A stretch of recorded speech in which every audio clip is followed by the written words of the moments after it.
Bom dia, moçada! Tudo bem com vocês? Aqui quem vos fala é o professor Eugênio Bastos, canal Geugênio, democratizando o ensino da geografia.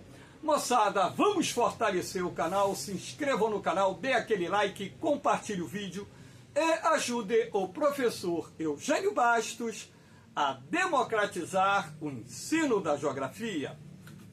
Moçada, no nosso encontro de hoje, eu irei analisar as questões de geografia da prova da FUVEST, realizada no último domingo, dia 17 de novembro. Lembrando que o vestibular da FUVEST é um dos mais importantes do Brasil. Espero que vocês gostem do nosso encontro. Havendo qualquer dúvida, deixe a sua pergunta na parte dos comentários, que eu terei o máximo prazer de respondê-la. Então vamos à primeira questão. A questão de número 2.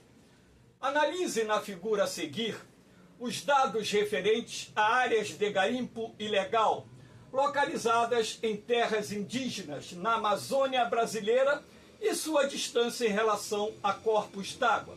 Então aqui nós temos 3 terras indígenas, Caiapó, Munduruku e Anomani. Em preto, garimpo até 500 metros do corpo d'água. Em laranja, garimpo a partir de 500 metros do corpo d'água. A partir dos dados apresentados e da realidade socioambiental da Amazônia, é correto afirmar: letra A. Os territórios indígenas encontram-se nas áreas mais desmatadas da Amazônia. Já temos aí um erro. Os territórios indígenas encontram-se em áreas muito bem preservadas. Claro que existem territórios indígenas, sobretudo lá no sul da Amazônia, que estão sofrendo uma forte pressão da indústria extrativa, da grilagem de terras e também da expansão das fronteiras agrícolas.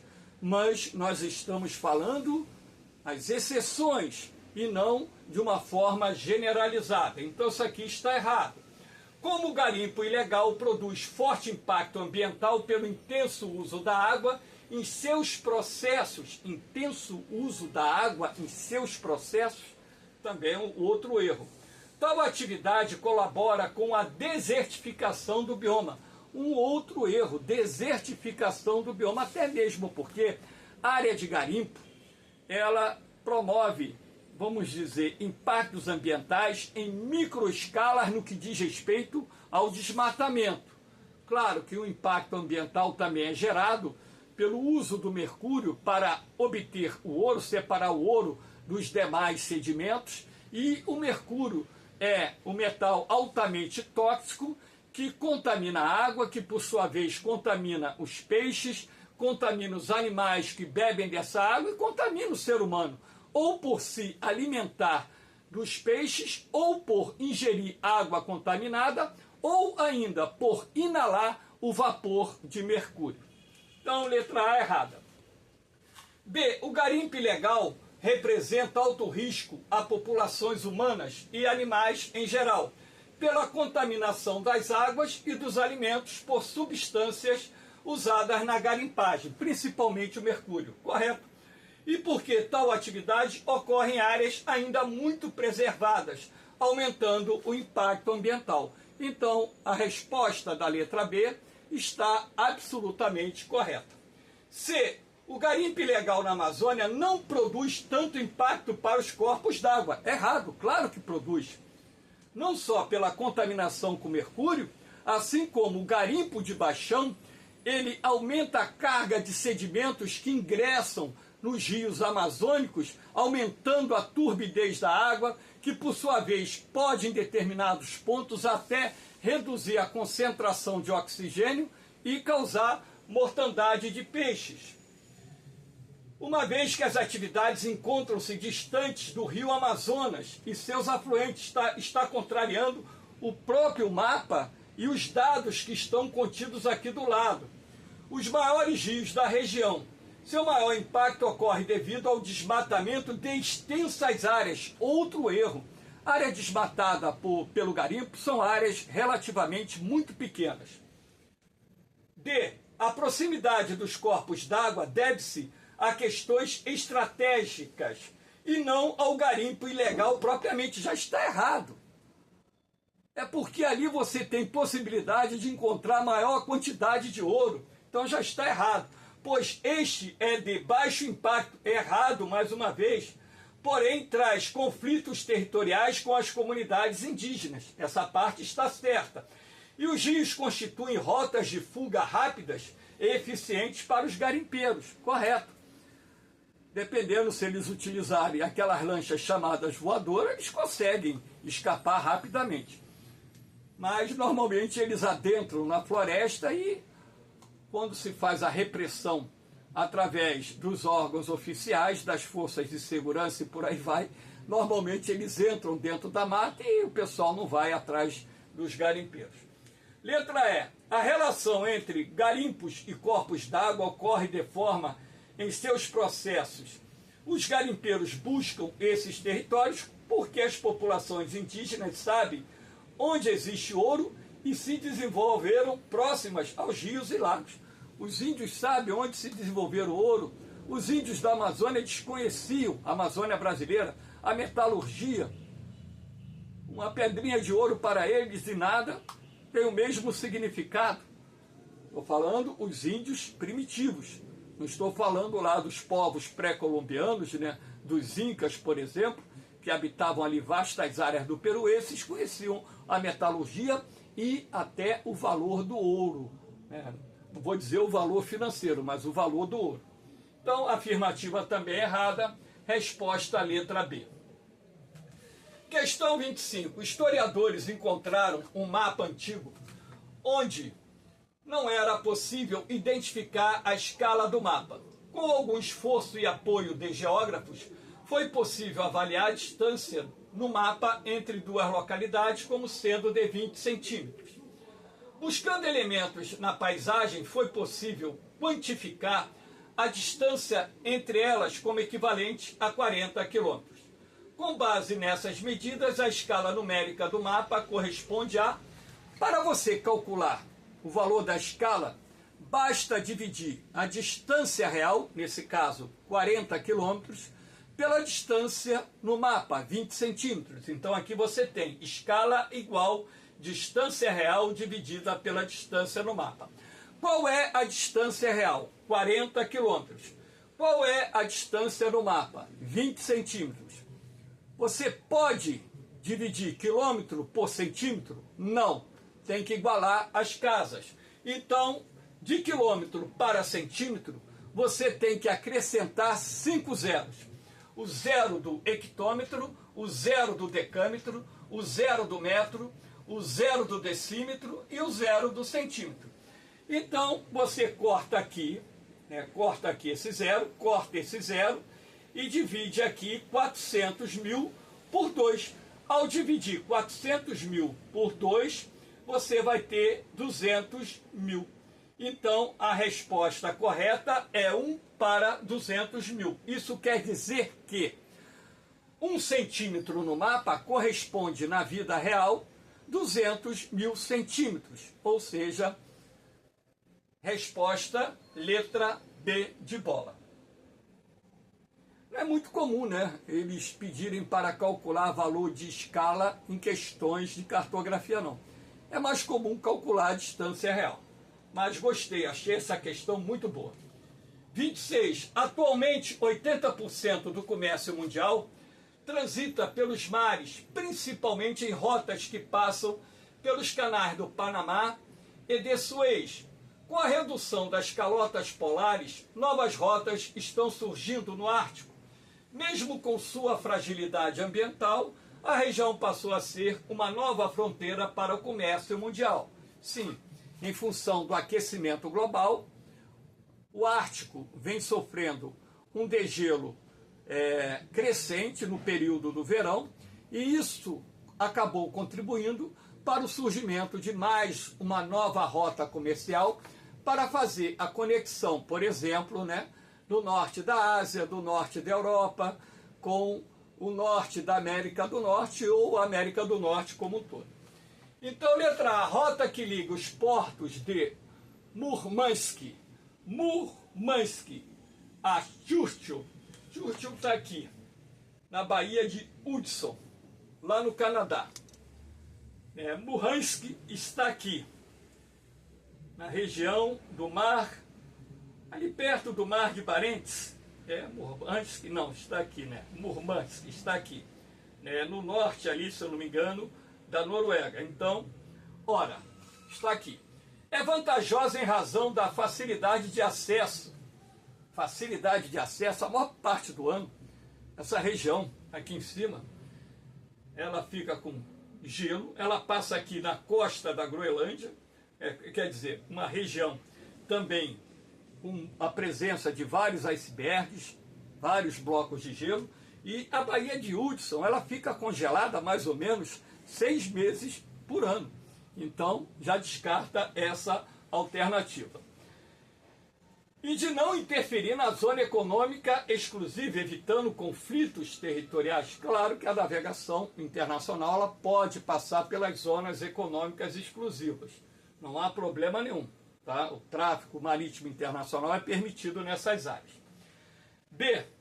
Os percursos advindos das rotas noroeste e nordeste possibilitam maior estratégia geopolítica dos países pertencentes à região, que utilizam para isso todas as zonas turísticas, todas as zonas turísticas, como sítios para bases militares.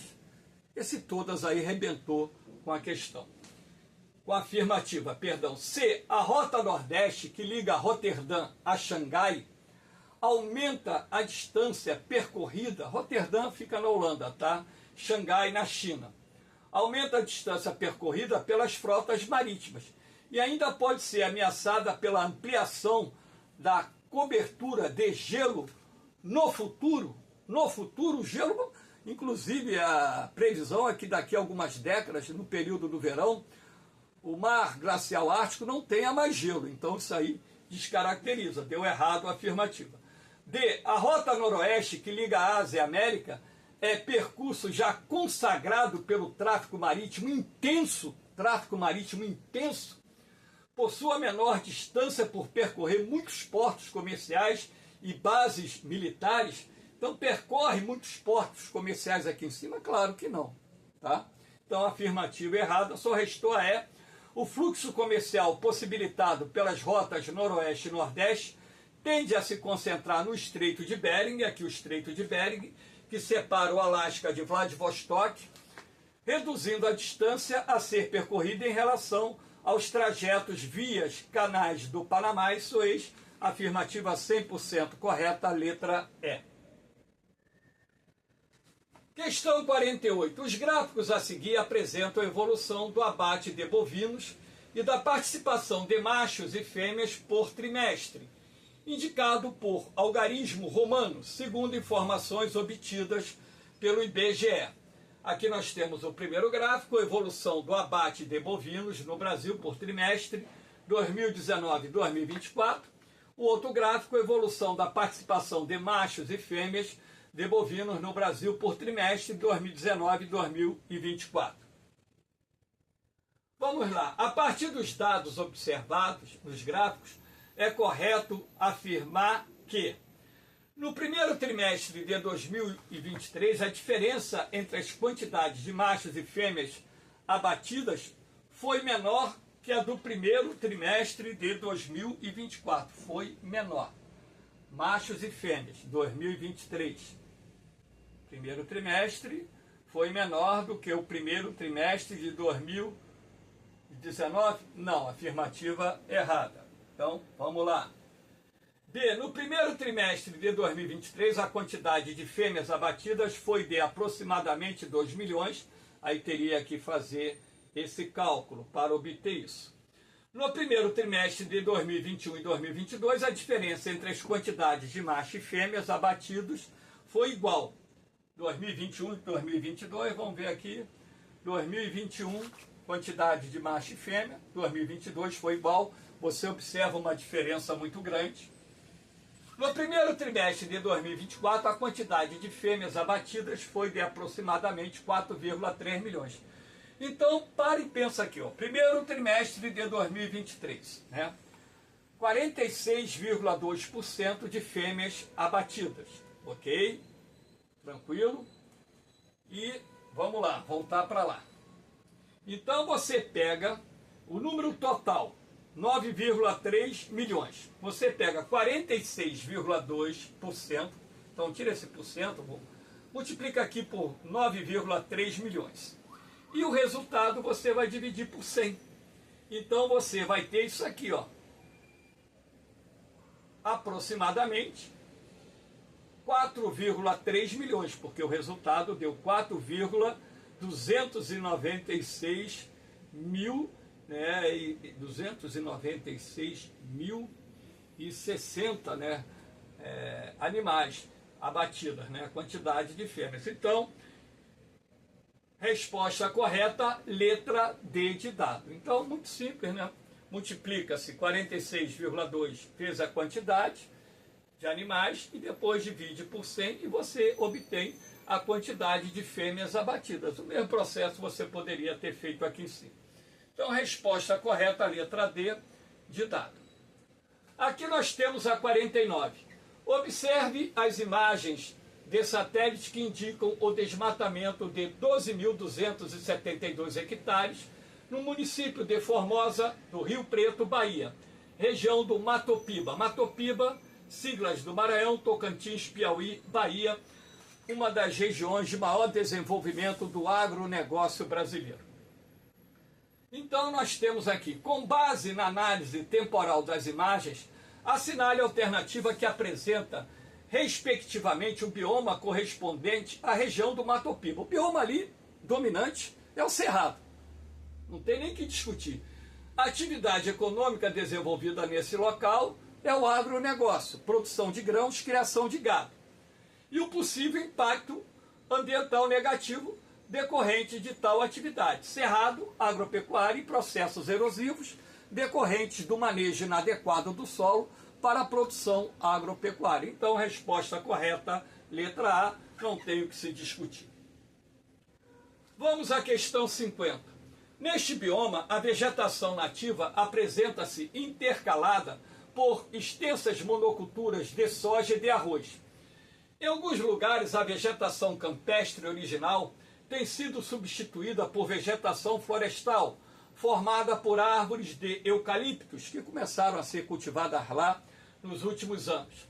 Em vários locais, observa-se a expansão de grandes areais, é o processo de arenização em curso, em que os solos arenosos ficam expostos e suscetíveis a uma intensa erosão. Este é o bioma brasileiro menos protegido por unidades de conservação, embora esteja entre aqueles que mais perderam vegetação nativa nas últimas 3 décadas. A descrição da paisagem impactada por ações humanas refere-se ao bioma dos Pampas, localizado na Campanha Gaúcha, Rio Grande do Sul. Ok? Pampas é uma área formada predominantemente por vegetação campestre, em razão do manejo inadequado do solo pelo pastoreio e pela agricultura.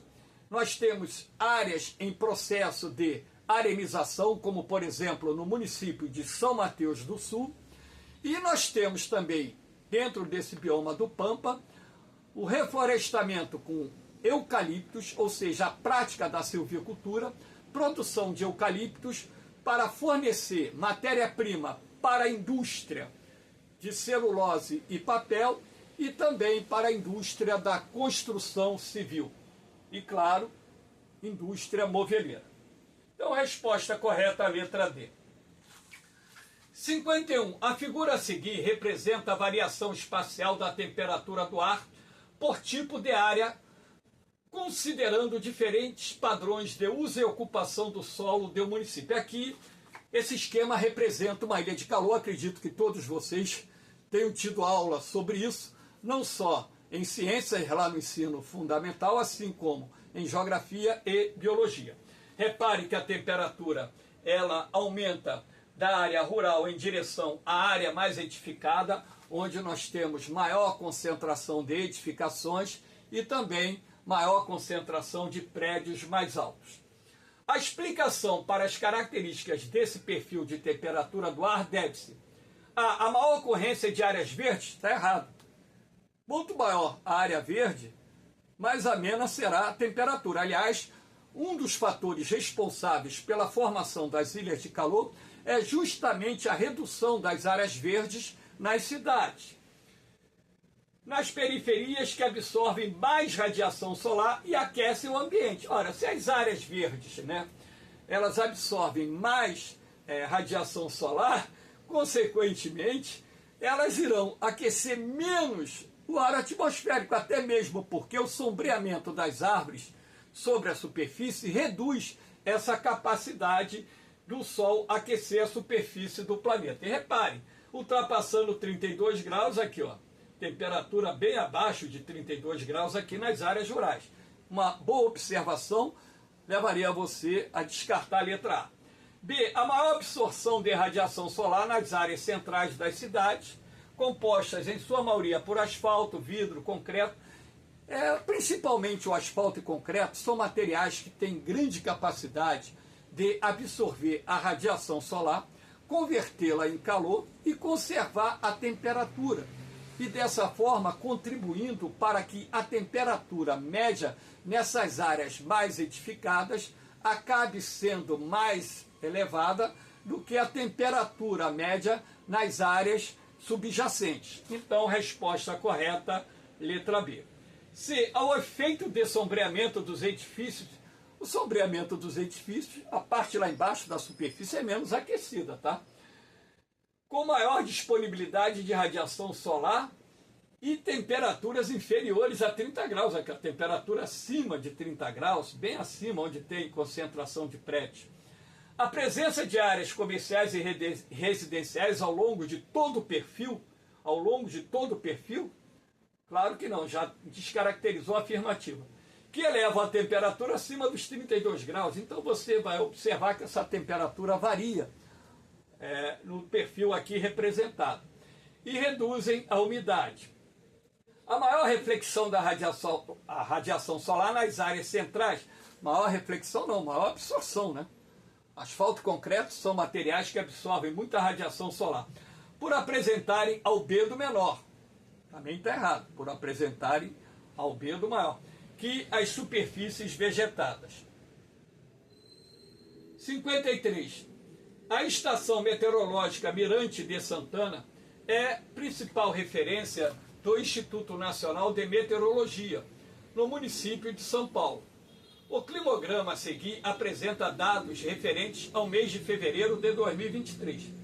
Neste mesmo mês, o Centro de Gerenciamento de Emergências Climáticas detectou 11 pontos de alagamentos no dia 19 e 14 pontos no dia 21. Com base no texto e no gráfico, assinale a alternativa correta, a letra A. A menor amplitude térmica ocorreu no dia 19, quando foi observado um dos maiores volumes de chuva. Amplitude térmica é a diferença da temperatura máxima para a temperatura mínima. Opa, vamos ver aqui em azul, temperatura mínima, em vermelho, temperatura máxima. Opa, está correto. Repare que aqui o índice de chuvas foi mais elevado, subiu bastante aqui, foi bem representativo, E um dos maiores volumes de chuva aqui, ó. Então, afirmativa totalmente correta. Aqui a barra de chuva, no dia 19, aqui, ó. Chuva durante o dia, essa barra vertical. Repare que nós tivemos bastante chuva, Foi um dos dias mais chuvosos do mês de fevereiro, só perdeu aqui para o dia 21. Então, nós temos aí a afirmativa 100% correta, então não precisa nem analisar as demais, porque já matamos, porque aqui é analisar comparativamente dados. Então, se já tivemos aqui na letra A, análise comparativa verdadeira, então matamos a questão. Questão 68. O gráfico a seguir apresenta dados do Produto Interno Bruto por pessoa e dados de publicações científicas por milhão de habitantes para um grupo selecionado de países, além de destacar o estado de São Paulo. Então nós temos aqui um gráfico, isso é questão de interpretação. Se você for atento, você não erra uma questão dessa. Então, a partir da análise do gráfico, do texto, é correto afirmar: Irã, Tunísia e África do Sul possuem um PIB por pessoa abaixo da média. Opa, vamos ver aqui, ó, o PIB, esse tracejado vertical. Irã, Tunísia e África do Sul está abaixo da média. Está certo até aí. E apresenta um número de publicações científicas por milhão de habitantes superior ao da média mundial. Aqui você tem o número de publicações científicas por milhão, o tracejado horizontal. Então, consequentemente, está acima do tracejado, afirmativa correta, não há necessidade de analisar as demais afirmativas. Questão 81. O eixo econômico do país, que já havia se deslocado para a zona de mineração, caminhou mais uma vez, deslocando-se em direção às ondulações do Planalto Paulista, que foram se recobrindo pelo verde escuro dos cafezais. Enquanto outras regiões brasileiras vegetavam ou iniciavam mesmo um processo de decadência econômica, a província, logo depois, Estado de São Paulo, apresentava uma ascensão esplêndida e vigorosa. Sobre a industrialização no território brasileiro, é correto afirmar: letra A. Tal como São Paulo, a Zona Franca de Manaus teve a expansão de suas indústrias, dada pelo potencial do mercado consumidor local. Ora, a população da Amazônia é muito pequena. A Amazônia é uma vasta região, então você já descarta isso aí. Dos produtos resultantes da industrialização. B. O Nordeste teve sua expansão industrial durante o Estado Novo, em razão da alta concentração de capitais nos estados da região. A economia da região Nordeste passa por uma decadência muito grande a partir do declínio do ciclo da cana-de-açúcar, e a industrialização do Nordeste só vai começar a avançar de uma forma mais significativa após a criação da SUDENE, Superintendência de Desenvolvimento do Nordeste, no final da década de 1950, no governo do presidente J.K. Juscelino Kubitschek. Então, errado. Permitindo conexões dos seus polos industriais já consolidados. O Nordeste, para quem não sabe, é a terceira região mais industrializada do Brasil, ficando atrás do Sudeste e do Sul, que são, respectivamente, as duas regiões mais industrializadas. D. A concentração industrial no Sudeste ocorreu devido à existência de mercado consumidor, correto. O Sudeste, entre as 5 regiões geográficas do Brasil, é a que apresenta a maior população absoluta, tem o maior mercado consumidor e tem maior disponibilidade de mão de obra. De capitais, principalmente, inicialmente, derivados da cafeicultura, de mão de obra disponível e de maior capacidade dos meios de transporte, correto. A região Sudeste é a que dispõe de melhor infraestrutura de transporte, energia e comunicações. Poderíamos acrescentar aí também a posição geográfica extremamente favorável. É uma região que também conta com a disponibilidade de matéria-prima, uma província mineral como o quadrilátero ferrífero lá em Minas Gerais, rico em ferro, manganês e outros minérios. Mais recentemente, o petróleo e o gás natural aqui na plataforma continental e na região do pré-sal, Rio de Janeiro, São Paulo se destacando na produção nacional de petróleo e por aí vai. Então a resposta correta é a letra D. Letra E, a região centro-oeste contou com a facilidade de obtenção de energia por meio de hidrelétricas e termoelétricas, além de densa malha viária para o seu desenvolvimento industrial. A industrialização da região centro-oeste só avançou nas últimas décadas, muito em função do desenvolvimento do agronegócio, que progressivamente transformou esta região no celeiro agrícola do país. Então, o surgimento dos complexos agroindustriais na região tem sido responsável pela expansão da atividade industrial em setores como indústrias alimentícias, de óleos vegetais, frigoríficos, indústrias de laticínios, indústrias de bebidas e tantas outras indústrias que estão direta e indiretamente vinculadas ao agronegócio. Então, questão 81, letra D. Aqui nós temos a questão 88, que é a última questão de geografia. Consiste em uma faixa de terra semiárida e árida que contorna a borda sul do deserto do Saara e percorre a extensão da África no sentido leste-oeste. Atua como um cinturão que divide o continente africano em dois: África majoritariamente islâmica, que é a África do Norte, e a cristã ao sul, englobando ao menos 11 países. A região é lar para dezenas de grupos étnicos. O texto descreve características da região denominada. Esse mapa não faz parte da prova, da questão da prova, eu coloquei apenas para mostrar a vocês a região do Sahel. Essa palavra árabe significa borda do deserto, ok? Então é a zona de transição entre o deserto do Saara e a região africana subúmida, região tropical africana subúmida. Uma das regiões mais pobres do planeta, um dos maiores bolsões de miséria. Lá na África é a região onde o problema da fome atinge maiores proporções, é dominada pelo clima semiárido, uma agricultura tradicional de baixa produtividade, né? Uma agricultura itinerante de subsistência de baixa produtividade, um pastoreio de baixo rendimento, enfim. Então a resposta correta, a letra E. Moçada, espero que vocês tenham gostado aí dos comentários, dê aquela força, compartilhe o vídeo, divulguem o canal, se inscrevam no canal e ajude o professor Eugênio Bastos a democratizar o ensino da geografia. Criei um canal apenas para auxiliar você que está se preparando para concursos e não para ganhar dinheiro com o YouTube. Meu canal, ele é um canal simples, sem muitos recursos, mas com a capacidade de transferir conhecimentos para você que está se preparando e quer passar num concurso de vestibular, num concurso militar ou num concurso público qualquer que caia a disciplina da geografia. Valeu, moçada! No mais, um beijão no coração de vocês, um forte abraço. Fiquem com Deus, eu vou, mas eu volto, hein? Fui!